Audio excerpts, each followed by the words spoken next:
Welcome to the Watch Your Next podcast. So excited to be back. And today's guest is Becky from Buzzing About Romance. She's another podcaster who is prolific and has multiple episodes. And you can just dive into all things romances. They do contemporary romances, but they do dabble a little bit in other subgenres.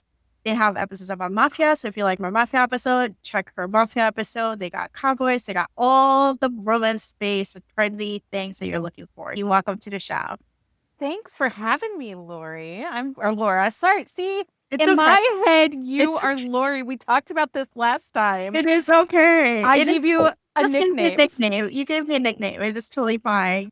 Well, and I am terrible at names. Like, I actually, when we first started connecting, Yeah. I rhymed your name to your podcast name. Yeah. So, Lori, from What to Read Next podcast. Like, it just, anyway. Okay. It is okay. You're just like, I'm accepted. It's not, I have multiple nicknames in Spanish. So it's kind of like similar to my Spanish nickname, which is Laurita. So it's like, There we go. But I think you said last time I'm the only one in the world that calls you that. You do. You are. It is okay. We have a unique, special relationship. It is okay.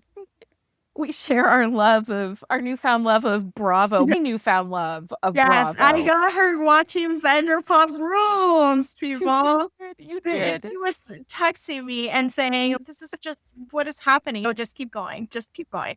So if you've never watched Vanderpump Rules, start from the beginning. It is worthwhile, the journey. It is a messy, toxic journey. Like, it's just pure reality gold from the early odds. When VH1 was doing reality TV shows that were just so messy, like a pooping in a celebration and a dating ceremony, that kind of reality show. Yeah. It is so messy. It is so toxic. Yes, there's cheating. Yes, there's drug use. Yes, there's like drama. But you just go with it. And then you understand scandal that happened a day that happened. It changed the whole Bravo sphere. So yeah. It's so messy, but I love it. I love the messy. And then we were done with Vanderpump and we went down the Below Deck route. And first of all, don't think I'm not a boat person. I like water. I'm just not a boat person. Yeah. So will not be becoming a yachty anytime soon.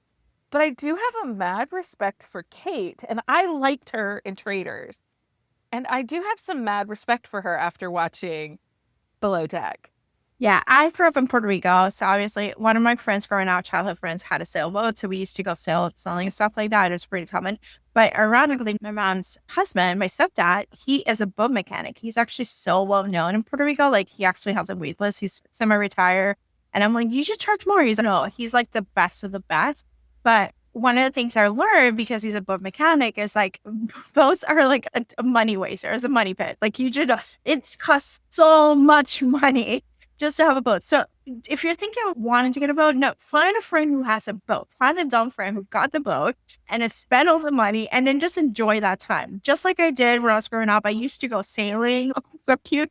I had a friend who had a sailing boat. That's what you want to have. So he does actually help. So I think one of his clients is he works in different marinas, but also in one marina, he sees all the yachts, or these kind of yachts that are going on and stuff like that. But he works with some more less clients. He does do the boats that take from the cruise line who move the cruise to the space. Yeah. He actually has that contract where he helps repair or there's something happens and stuff like that. So yes, I'm well versed in the boat stuff. My brother has friends who have boats and they all talk about it. And all my stepdad's doctors have boats and actually has to get him out of the waiting list because they're like, we need you to be healthy so you can fix our boat. Right? Oh my gosh. Yeah. So I did enjoy Below Deck though, but it was messy. There we go. Those people. So I think next one you need to watch is Next Gen NYC. I know it's a little bit Gen Z. It's a little bit getting in style, but it's definitely delightful. Or you can go into Love Island. I am telling you, it's not the season 6 if you're going to USA. Or the UK versions, which is dumb people. You may not even understand what they're saying. And it is delightful. Because I started episode 1 of Love Island this year. And when I got done with it, and Mike's, what were you watching? And Mike's my husband. And I said, what are you watching? And I was like, I don't know what I watched. Not exactly sure what's happening. but I feel like I should take a shower. It is definitely like there is not hygienic. Like this season is horrible. They should have hired me and my friends to do background screening on these people because the little shoddy casting that happened here this season, like they knew each other. I'm like, no, we do not want this. But it is delightful. I would say UK is a much better season, is a much better, easier space. US season 6 is delightful. The first week is kind of like a background screening that you don't need to watch. But once Rob gets under the pool, literally under the pool for an hour, because he didn't want to confront Leah about a fight that he had, that is when the season gets started. Because, and you're going to see Rob and Traders. Rob is actually, is going to be a Traders with its overall. Oh, that's right. He's in this new season. He's in the new season. So season 6 is delightful. It is actually a fun one, just like genuine friendships. They just didn't know they was going to be so big, and it was like such a good season for it. Yeah. This season felt forced. It felt like actually they want to be best. They wanted to be influencers. They want to get the space, and they didn't form real connections. And the whole point of Bonam-Young is not marriage, but they want to have connections. Like they want to have love connections and stuff like that. So it is about dating and stuff like that. Also, we get a lot of COVID high school kids, and I have to say they've been like stunted. Like I'm shocked. Like they're just watch a lot of TikTok, understand what therapy speak is, and now they're weaponizing therapy. They're like, she'd love on me. I'm like, no, he's just talking to her. Like just to do this. I'm like, no, like, sir, just because you went to TikTok University does not mean that you actually know what you're talking about. Yes. But don't you, okay, so, and again, I'm a little older, so, yes. But don't you feel like we kind of had that same thing happen when like Google and AOL were really grabbing foothold? All of a sudden, everybody knew everything and was a doctor of the world via World Wide Web. Yes. And now we have Facebook for boomer friends who are war analysts, who are weather people. There are immigration lawyers. They're everywhere. Like, I understand. But it's getting to a point where I'm like, I don't want you to make a mess of yourself. Just acting like a fool. Like a guy with like, you should love on me. I'm like, no, he's just talking to her. That's not how it means. But I did talk to my therapist about this, about now ChatGPT is like actually like acting. A lot of people think ChatGPT is their therapist and not ChatGPT is their spiritual counsel. And there's levels like psychosis that are happening. So it's going to be an interesting, 10, 20, 50 years where we're going to see this more exploding and more people thinking they're experts on something that they are not. Yeah. It'll be a wild ride. It will be. It'll be wild. We'll see. But all right, so we're going to talk about disability rap, and we're going to talk about, disability rap. We're going to talk about like different Kindle Limited books, or what are we talking about? I just have a little bit of everything. Like I tried. So one of the things that I've noticed is, and I think that this is a lot of just who we are as readers. So we have to remember that as society evolves, as things change, authors are obviously going to change and evolve too, right?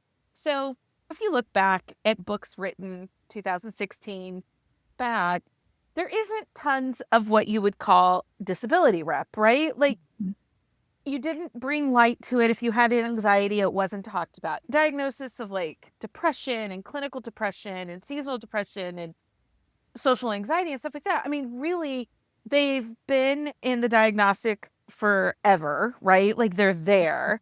And in the 90s, we saw the surge of like Prozac and Paxil and all of those to help.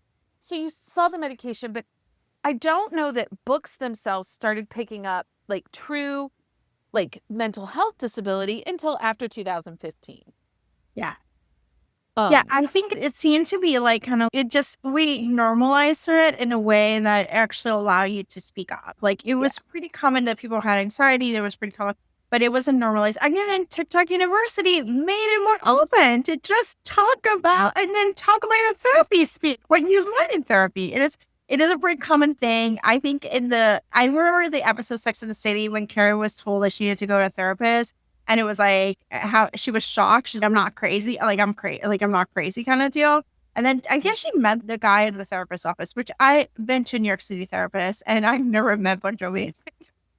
So I wish I would, but no, it's not normal to see other patients in the office is like pretty much you're waiting for 5 minutes and then you're going to have your time. Like, it's not normal to see Bon Jovi, but it wasn't common to talk about that experience and stuff. It was pretty taboo. I remember the thoughts. It was pretty taboo to say I wanted to get therapy and I wanted to try different modalities and stuff. Now it's pretty common. I'm like, I've been doing this for 25 years. Yeah. Yeah, it is. And so I was trying to think of book recs and I'm like, well, what do I got?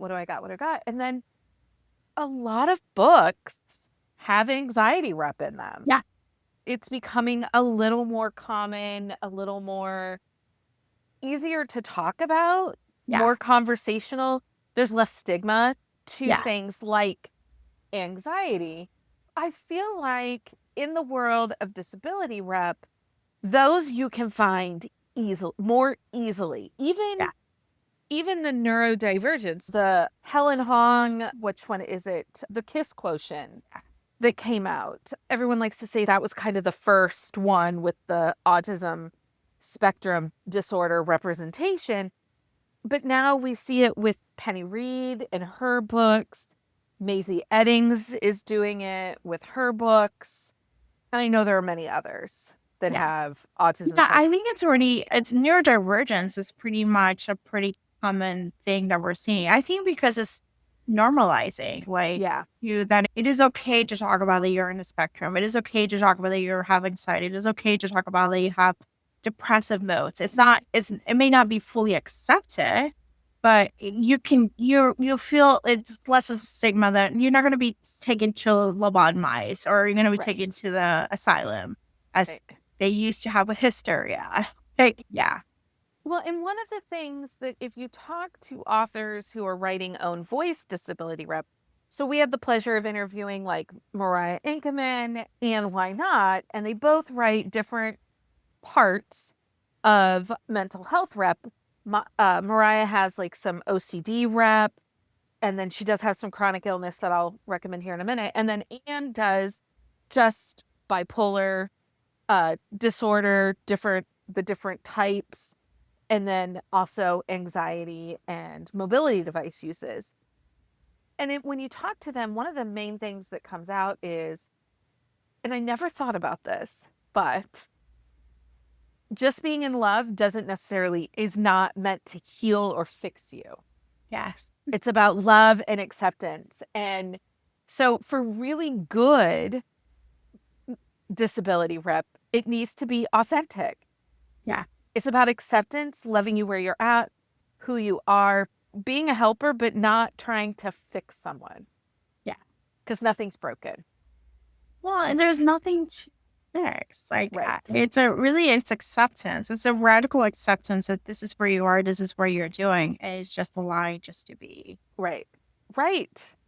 So that's one thing. Mariah, she shares it on her TikTok, and you guys should go find her TikTok and follow her because she's a delight. But she often will talk about how she'll enter different writing competitions and stuff. And feedback will come back. Well, I don't understand why they were still having OCD problems and intrusive thoughts when they fell in love. And it's, I did not realize that's the magical solution. Oh, maybe I should fall in love so I can have my anxiety. Right? I tell you. I don't have trauma, PTSD. I don't have it because I fell in love. I'm sorry, but that sounds like some bullshit. Right? But also, doesn't it sound so typical though, too? It sounds like judgmental who think that like the Bible's going to fix you. Like God's going to fix you. Like you can just pray it away. You're going to pray away. You do not need medication. Or it sounds like the Maha girlies who like, just go up, just put some coffee enemas. You should be fine with that. It's so, Big Pharma is going to charge you. I'm like, sorry, but Big Pharma has told me very much. So true. Oh, very true. So that's, so when you go looking for disability rep, first look for own voices. That's my suggestion. There are plenty of own voices. I think if you had asked me this question 5 years ago, I would have told you a different answer. But I think right now, authors like Mariah Inkeman in her silent, fun, kitschy way that she's getting her own voice out there. Like, she has a book coming out the end of July 2025 that is celiac disease representation, and also but D&D neurospicy kind of vibes to it. Also, they fall in love, and she has some OCD rep in some of her indie stuff. The author, I think, that's leading the charge a little bit in the disability voice would be Hannah Bonam-Young. Yeah. She has said, I'm messy. Yeah. Here I am. And I love that. I've had the privilege of interviewing her, and she has such a sweet, gentle way about her. Yeah.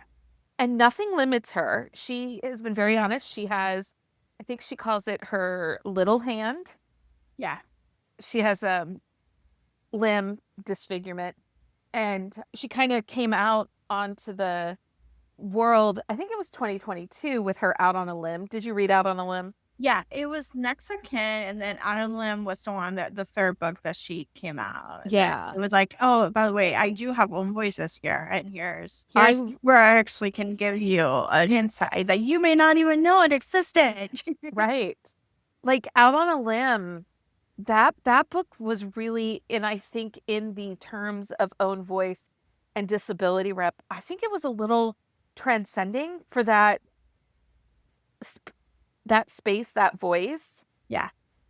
And then, because then we start to see Melissa Whitney is an author that is sight impaired.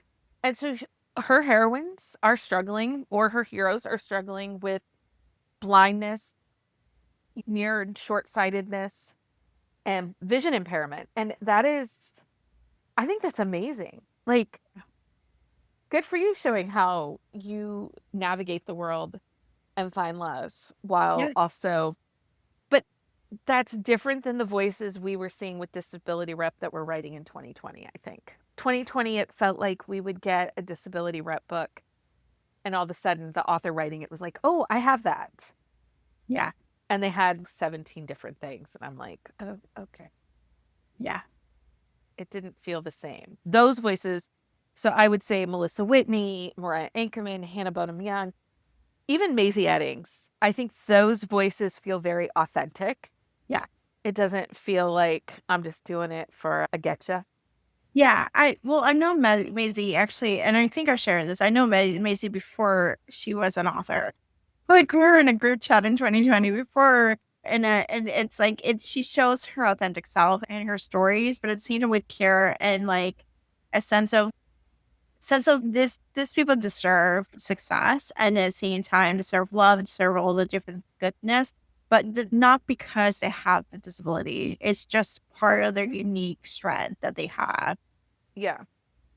Have you read Peyton, Corinne yet? I started a lot of books, so don't take it as someone who doesn't finish. I just start a lot of books. I start Unsteady on audio, and then I think I stopped, but I've heard her books are great. I haven't read her yet, but one of our Buzzing About Romance community members struggles with dyslexia. Yeah. And in the second book, Unloved, yeah, the heroine has the same kind of dyslexia that our community member has. And she said that it was just so well done, and she felt so seen, because there's a lot of stigma that comes with dyslexia, and it's not always just backwards letters. Yeah. So I haven't read it yet. It's on my TBR. I just haven't read it yet. But in her book Unsteady, she has vertigo, Meniere's disease, and chronic inner ear disorder and hearing loss, which is interesting because, again, not something, lots of people suffer with it. Yeah. But not something that we see all the time. Yeah. Let's see, who else? I have some lesser known authors that have written some stuff. Lindo Forbes, she has just 3 books out. The Inscrutable Mr. Yang, it deals with social phobia and anxiety. And when I read that, it was, I've lived that. I've been the person that has had to help people overcome those incredibly, like, paralyzing anxiety moments in the social setting. So that book was really well done. And she's a Afro-Latin author herself, lives in Canada. So her books, she lives in Toronto, and her books are a love letter to Toronto. Oh, great. So if you feel like Canada, go for it. Yes, I love a love letter to Toronto. Give me multiple. That's like my favorite city that I've never visited. And I'm like, maybe I should take like a solo trip there. Maybe. That's it's a fun city. I didn't realize like how much of a like cultural center for like so many different cultures. Yeah. I would say even more cultures than what you see in New York. Like it's cultural center, and the food scene. Like I love Jackie Lau. And Jackie Lau, Uzma Jalaluddin has a great Muslim representation. There, she writes like she has written some romance, but her mystery series is so good. I'm like, I love it. So, and that one deals with grief and all the different things, but there's so many books out there from that Toronto space. Yeah, I read that and I'm hungry. Yes. I'm like, what are you people doing to me? Yeah. Have you read Alexandria House? I have. Yes, I have. I think I listened to a couple books from her. I like her. Their audiobooks are great. Yeah, they're hoopla. They're great. They're like sometimes they're short. They're not like long. Not a lot of meat. Which sometimes you just need that. You don't need the extra fluff. She writes like a category author. Yes. So it's like that short, tight story. You aren't sitting there going, "Oh, give me more." She gives you everything you need in the story in that moment. Her book Holding, which I think is either book 1 or book 2. I think it's book 2 in her St. Louis hockey series. And that book has bipolar disorder, and it's a second chance romance, brother's best friend. And that audiobook is like top tier. I believe it's Wesley Chabon, which she's one of my faves. Like, yeah, I actually use her in Search Hoopla for books because I love her narration. It's just always such top tier. Jodie Slaughter, she has Bet on It. Yeah. And it's really great. Anxiety, depression, chronic depression. Mm-hmm. So that one is one that I also really, I don't know. I have lots that I really love. Yeah. I think it's not own voice, Melissa Foster, My True Love. The hero is an amputee, has PTSD, war injury. She actually did have a sensitivity reader and a consultant on the book of a gentleman that was back from the Iraq war, the Afghan war, had lost his leg, but he didn't lose his leg while active duty. He lost his leg when working for one of the contractors. Oh. And how, like, it gets messier when you're under the contractor. But it talks about things you don't think about if dating an amputee, that, like, you're going to stay at their house because things are better set for them. Like showers and moving through life and stuff. So Melissa did a lot of work on that book, and it was just incredibly, I thought, well done. But yeah, those are some of the ones that I always recommend when people ask for Mitchell. Yep. I've read a few of hers. I really like hers. Yeah, I think she has Crohn's disease. There's a toilet one. There's a couple ones. I think the other one, I don't remember the bondage one. I think she had something. I remember reading. There's some mobility devices. I think, yes, it was actually wheelchair user, the first book in the series. Not My Type or not something like that. So let's see here. Not My Type is a wheelchair user. Yeah. Left Flush is the toilet one. She made toilet paper. Well, and doesn't she have Crohn's disease, I think, in that book? And that's why she made the toilet paper to be specific. I don't remember that there was part of the storyline based on Crohn's disease, and I have experience with family members with that. And so it's definitely, when you have a flare up, it's not good. It's not good. But yeah, there's a lot. I mean, those are the ones that I would recommend if you're looking to fill that void. Yeah, I found Karina Halle, The Royals Next Door, was really helpful for C-PTSD, which is not the PTSD that you normally see from war heroes, or C-PTSD was complex PTSD, which is like an ongoing trauma. You may have a traumatic experience, and then seeing it, like how it reflects to your life. Like I have that diagnosis, and it's not simple. It's like, well, what was your trauma? Well, it's been compounded by years of trauma, and it's like the behaviors that you act out on it, how it reflects your daily life. It's not as simple as one thing. Yeah. I'm trying to think. Carrie Ann Ryan, one of her Wilder brother books, he has a TBI, Stay Here With Me. He has a TBI and short-term memory issues, and it comes to bite him in the butt a little bit with his heroin. Yeah. So awesome. Well, Becky, tell us where to find you online. Where can we see the podcast? Because I know you record live on every week, almost every week. We have episodes out usually every Sunday, except holiday weekends, and you can find us on YouTube or in any podcast app. We have wide distribution for podcasts, even like your little known RSS feed podcast. We're there. Yeah. And then you can find us at Buzzing About Romance across all social media.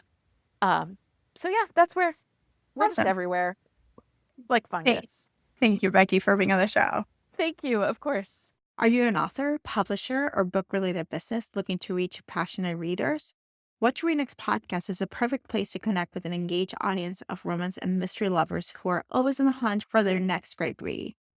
Now, we're offering sponsorship opportunities. Whether you're launching a new book, promoting an upcoming release, showcasing a bookish product or services, we can help you get the word out. Let's work together to bring your books or businesses to readers who are ready to discover something new. Please visit whatchreadnextblog.com/sponsorships to learn more, or reach out to chat about the perfect sponsorship or package for you. Thank you much for listening. Your next great reader is waiting for you.